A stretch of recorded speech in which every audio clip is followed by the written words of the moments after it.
Hi everyone, welcome back to this channel. In this video, I'm going to show you how to switch the autoplay feature on Spotify on or off. So you just need to click on your profile and then go to the settings menu, and then here you can see there is the autoplay menu.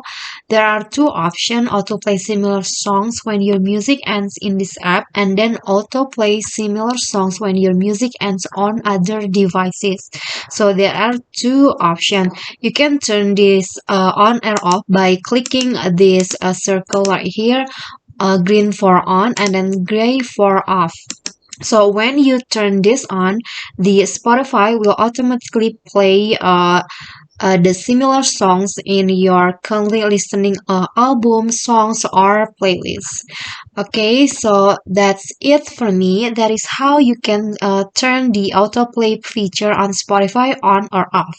I hope this video is helpful to you. Don't forget to click like, leave a comment, and subscribe our channel.